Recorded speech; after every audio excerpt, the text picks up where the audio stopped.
Paper 2 आधुनिक उपकरणे आणि संदेशवहन यामधील पहिलं प्रकरण ज्याचं नाव आहे ट्रान्सड्यूसर, मराठीमध्ये ज्याला पारणी असं म्हणतात, या पारणी या प्रकरणाचा अभ्यास करणार आहोत.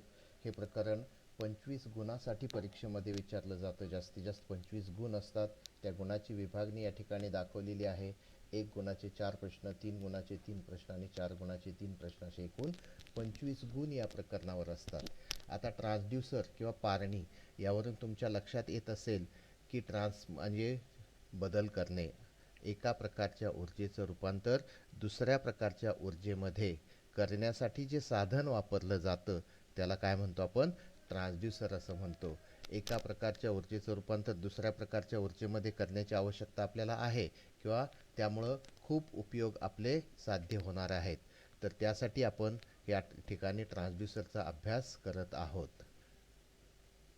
हे पहा, ट्रान्सड्यूसरची प्रस्तावनामध्येच आपण या ठिकाणी लिहिलेलं आहे की हे एक इलेक्ट्रॉनिक साधन आहे जे एका प्रकारच्या ऊर्जेचं रूपांतर दुसऱ्या प्रकारच्या ऊर्जेमध्ये करतं. एका प्रकारच्या ऊर्जेचं रूपांतर दुसऱ्या प्रकारच्या, एका फॉर्ममधलं दुसऱ्या फॉर्ममध्ये.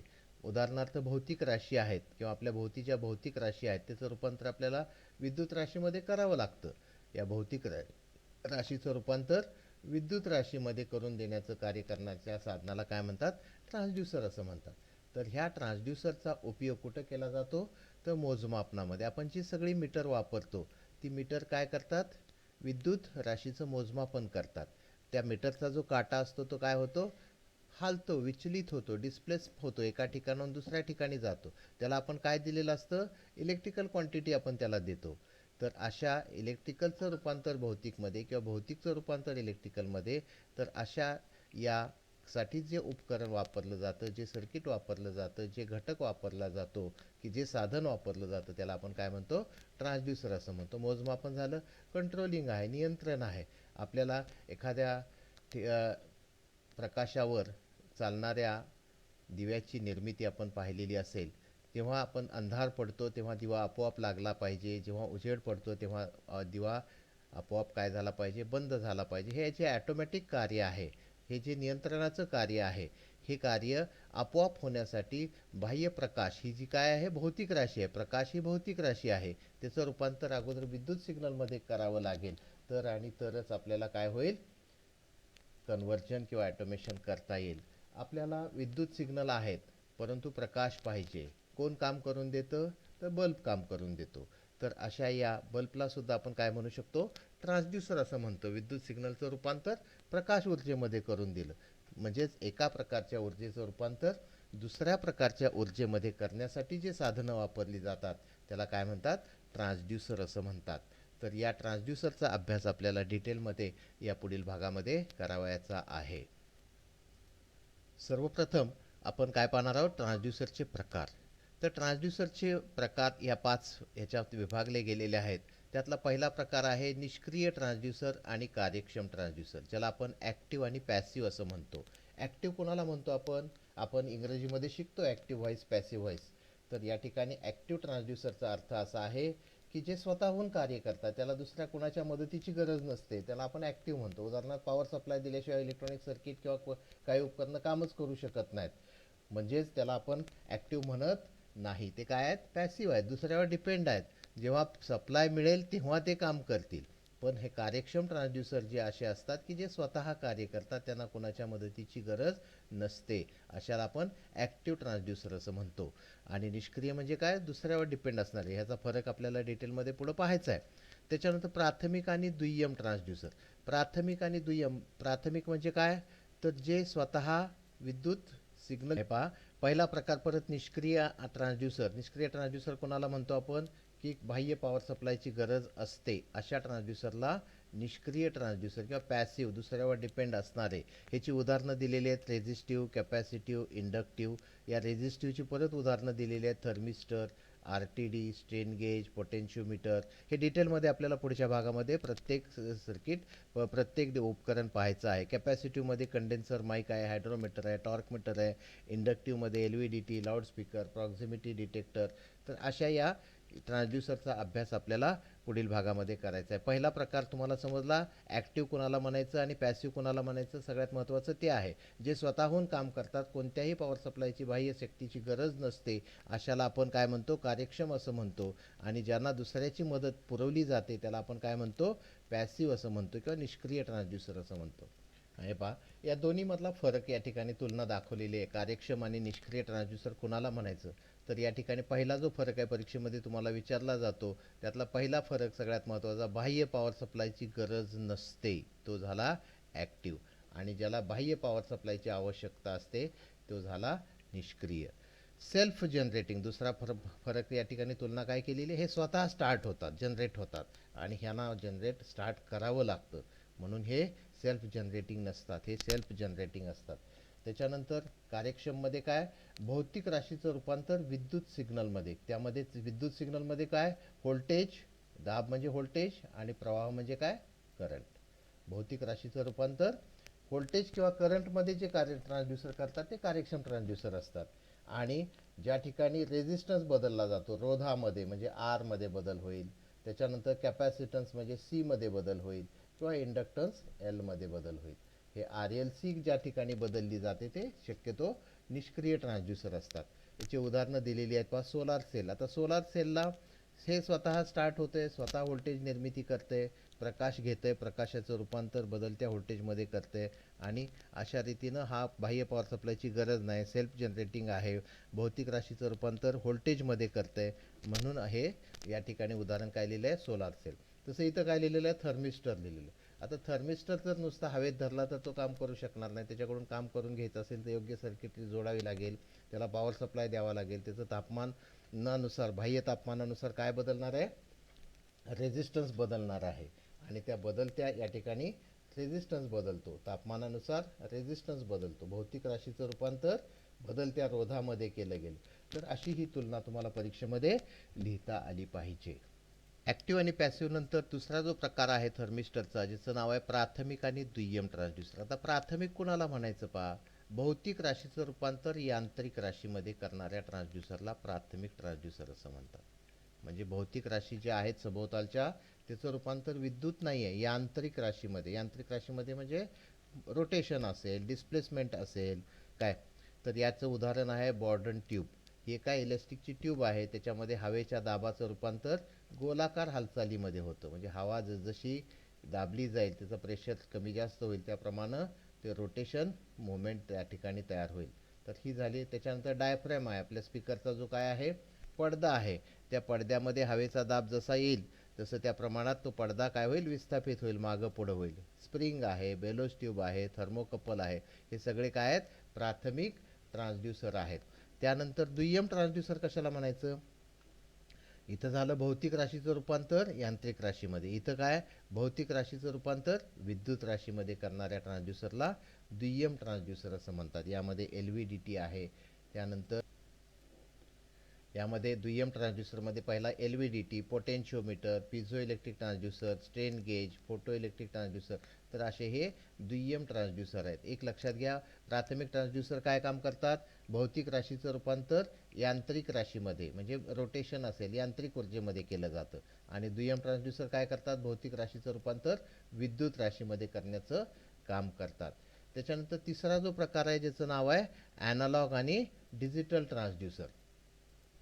तर ॲनालॉग आणि डिजिटल ट्रान्सड्यूसर. ॲनालॉग कशाला म्हणतो आपण, काट्याच्या स्वरूपामध्ये, ज्या ट्रान्सड्यूसर आउटपुट हे वेळेच्या प्रमाणात बदलत असतं, वेळेच्या प्रमाणात बदलत असतं, त्याला आपण काय म्हणतो, ॲनालॉग ट्रान्सड्यूसर असं म्हणतो. आणि डिजिटल कुणाला म्हणतो, की वेळेच्या प्रमाणात बदलत नाही, काही वेळ स्थिर असेल, काही वेळ ऑन असेल, म्हणजे 0-1च्या स्वरूपामध्ये आउटपुट ज्याचं असतं त्याला आपण डिजिटल असं म्हणतो. उदाहरणार्थ डिजिटल टॅकोमीटर, हे रोटेशन तुमचं मोजतंय पण आपल्याला आकडे दिसतात, तर असा हा डिजिटल ट्रान्सड्यूसर. डिजिटल आणि ॲनालॉग ट्रान्सड्यूसर हे दोन प्रकार आहेत.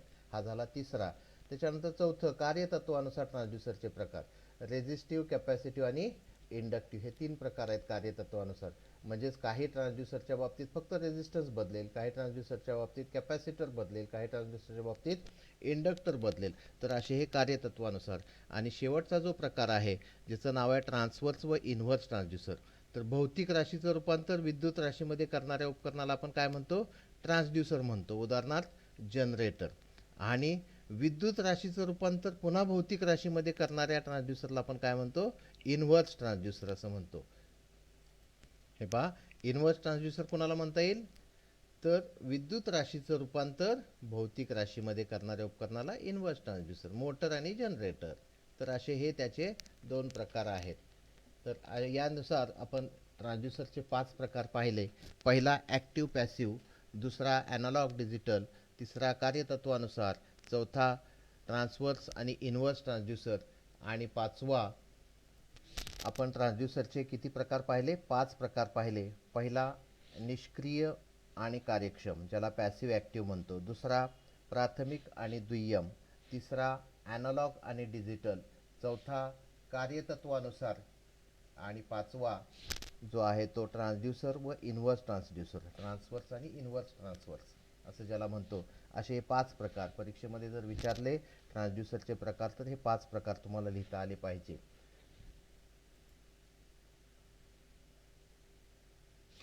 आपण ट्रान्सड्यूसरचे किती प्रकार पाहिले? 5 प्रकार पाहिले. पहिला निष्क्रिय आणि कार्यक्षम, दुसरा प्राथमिक आणि दुय्यम, तिसरा ॲनालॉग आणि डिजिटल, चौथा कार्यतत्वानुसार रेझिस्टिव्ह, कॅपॅसिटिव्ह, इंडक्टिव्ह आणि लास्ट पाचवा ट्रान्सव्हर्स आणि इन्व्हर्स ट्रान्सड्यूसर, ज्याला आपण म्हणतो भौतिकचं रूपांतर विद्युत राशीमध्ये आणि विद्युतचं रूपांतर पुन्हा भौतिक राशीमध्ये करणारे इन्व्हर्स.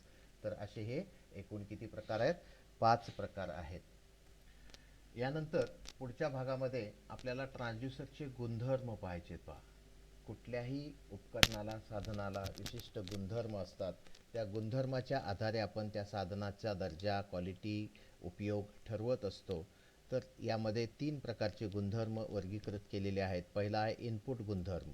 तर त्याचा आपल्याला ट्रान्सड्यूसरच्या साहाय्यानं कोणत्या प्रकारच्या इनपुटचं रूपांतर कोणत्या प्रकारच्या आउटपुटमध्ये करायचं आहे, म्हणजे कोणत्या ऊर्जेचं रूपांतर कोणत्या ऊर्जेमध्ये करायचं आहे, हा एक इनपुटचा गुणधर्म आहे. सगळे ट्रान्सड्यूसर सगळे इनपुट घेऊ शकत नाहीत. त्याच्यानंतर कार्यमर्यादा, त्या इनपुटची रेंज काय आहे आणि ते लोड होणार आहे की नाही, असे हे 3 इनपुट गुणधर्म आहेत. तसेच आउटपुट गुणधर्म आहे. आउटपुट आपल्याला कशात घ्यायचं आहे, कार्यमर्यादा काय आहे आणि आउटपुट इम्पिडन्स, ते आउटपुट लोड होईल की नाही. जसे इनपुट गुणधर्म आहेत तसे आउटपुट गुणधर्म आहे. आणि ह्या इनपुटपासून हे आउटपुट मिळवण्यासाठी जे स्थानांतरित गुणधर्म आहेत ते मधले गुणधर्म आहेत, ज्याला ट्रान्सफर फंक्शन. त्याच्यानंतर त्यामध्ये ट्रान्सफर करत असताना एका ऊर्जेचं रूपांतर दुसऱ्या ऊर्जेमध्ये करत असताना काही एरर्स, काही त्रुटी येतात का, ते जर त्रुटी आल्या तर त्या कशा काढता येतील. तर ह्या सगळ्या या गुणधर्माचा अभ्यास या ठिकाणी असतो. आणि बदलत्या वातावरणाला मिळणारा प्रतिसाद, एखाद्या ऊर्जेचं रूपांतर दुसऱ्या ऊर्जेमध्ये करत असताना वातावरणात जे बदल होणार आहेत ते काय आपल्या हातातले बदल नाही आहेत. त्या बदलाचा परिणाम काही होतोय का, आणि त्या परिणामाचा सुद्धा विचार या ट्रान्सड्यूसरच्या गुणधर्मामध्ये केलेला असतो. आणि शेवटचा मुद्दा आता या लेक्चरमधला, ट्रान्सड्यूसरची निवड करताना आपल्याला एका ऊर्जेचं रूपांतर दुसऱ्या ऊर्जेमध्ये करायचे. निवड करताना आपण कोणत्या कोणत्या बाबीचा विचार केला पाहिजे, तर या बाबी या ठिकाणी आपण सांगितलेल्या आहेत. पहिली गोष्ट आहे, लोडिंगचा परिणाम टाळण्यासाठी कुठल्याही ट्रान्सड्यूसरचा इनपुट इम्पिडन्स हा जास्तीत जास्त असावा आणि कमीत कमी आउटपुट इम्पिडन्स असावा लागतो. त्याच्यानंतर कार्यमर्यादा जितकी जास्त असेल तितका ट्रान्सड्यूसर चांगला. 1°C समजा 10 ओहममध्ये बदल होतोय, तर 100°C किती बदल झाला पाहिजे, त्याच प्रमाणात बदल झाला पाहिजे. हे लिनियर झालं, म्हणजे कार्यमर्यादा काय जास्त पाहिजे. त्याच्यानंतर सेन्सिटिव्हिटी, थोडासा जरी बदल झाला, किंचित जरी बदल झाला तरी त्याचा परिणाम बदलत्या ऊर्जेमध्ये झाला पाहिजे. तर अशी ही उच्च संवेदन क्षमता असणारा ट्रान्सड्यूसर निवडला जातो. त्याच्यानंतर कोणत्याही वातावरणात काम करणारा असावा. ट्रान्सड्यूसर आपण तयार केला, काश्मीरमध्ये चालला पाहिजे, कन्याकुमारीमध्ये चालला पाहिजे, महाबळेश्वरमध्ये चालला पाहिजे, कुठेही चालला पाहिजे, म्हणजे कोणत्याही वातावरणामध्ये, राजस्थानमध्ये सुद्धा चालला पाहिजे तो. नाहीतर काश्मीरमध्ये चालतोय आणि राजस्थानमध्ये चालत नाही, मग अशा ट्रान्सड्यूसरची निवड योग्य होत नाही. तर कोणत्याही वातावरणामध्ये तो काम करणारा असला पाहिजे. त्याचा आकार कसा पाहिजे, लहान असावा. त्याच्यानंतर यांत्रिक झटके, दाब, कंपने सहन करणारा असावा. अचूकता आणि पुनरावृत्तीचा दर जास्त असावा. ॲक्युरेसी आणि पुनरावृत्तीचा दर. पुनरावृत्तीचा दर म्हणजे काय, तर आपण एखाद्या ठिकाणी एखाद्या राशीचं कन्व्हर्जन करत असताना, उदाहरणार्थ घेतलं आपण विद्युत राशीचं रूपांतर प्रकाश ऊर्जेमध्ये करण्यासाठी बल्ब वापरतोय, तर त्या बल्बच्या साहाय्यानं आज एकदम डार्क प्रकाश दिला, उद्या फेंट प्रकाश दिला, असं चालणार आहे का. आज कमी प्रकाश, उद्या जास्त प्रकाश, तर त्याचा जो प्रकाश आहे, पुनरावृत्तीचा दर आहे, जेव्हा आपण त्याचा उपयोग करायला घेऊ तेव्हा सारखाच प्रकाश मिळाला पाहिजे. तर असा हा रिपिटेशन रेट ज्याला म्हणतो, पुन्हा पुन्हा जरी आपण मीटरवर मोजलं तरी तेवढाच रेझिस्टन्स मिळाला पाहिजे. आपण रेझिस्टन्स मोजतोय, समजा एकच रेझिस्टन्स आहे आणि तो मोजताना आत्ता मोजला, दुपारी मोजला, संध्याकाळी मोजला, तर त्याचा रेझिस्टन्स जो काय आहे तो स्थिर मिळाला पाहिजे. असं याला रिपिटेशन रेट काय असला पाहिजे, जास्तीत जास्त असला पाहिजे. कितीदा जरी मोजलं तरी व्हॅल्यू तीच आली पाहिजे. त्याच्यानंतर आउटपुट हे त्रुटीविरहित असलं पाहिजे आणि सगळ्यात महत्त्वाचं सहज उपलब्ध होणारा आणि योग्य किमतीचा असला पाहिजे. नाहीतर ट्रान्सड्यूसर खूप चांगला आहे पण त्याची किंमत 1,00,000 रुपये आहे, परवडणार आहे का? नाही परवडणार. म्हणजे किंमतसुद्धा त्याची योग्य पाहिजे, सहज उपलब्ध होणारा असला पाहिजे. तर अशा या ठिकाणी आपण आज काय पाहिले, या एकूण आजच्या लेक्चरमध्ये आपण 6 प्रश्न जवळपास या ठिकाणी क्रिएट होतात ते 6 प्रश्न पाहिले. त्यातला पहिला प्रश्न आहे ट्रान्सड्यूसर म्हणजे काय. जे तुम्हाला समजलं ट्रान्सड्यूसर म्हणजे काय, तर एका प्रकारच्या ऊर्जेचं रूपांतर दुसऱ्या प्रकारच्या ऊर्जेमध्ये करून देणारं साधन म्हणजे ट्रान्सड्यूसर होय. त्याचे किती प्रकार आहेत, तर ट्रान्सड्यूसरचे प्रकार किती आहेत, 5 प्रकार.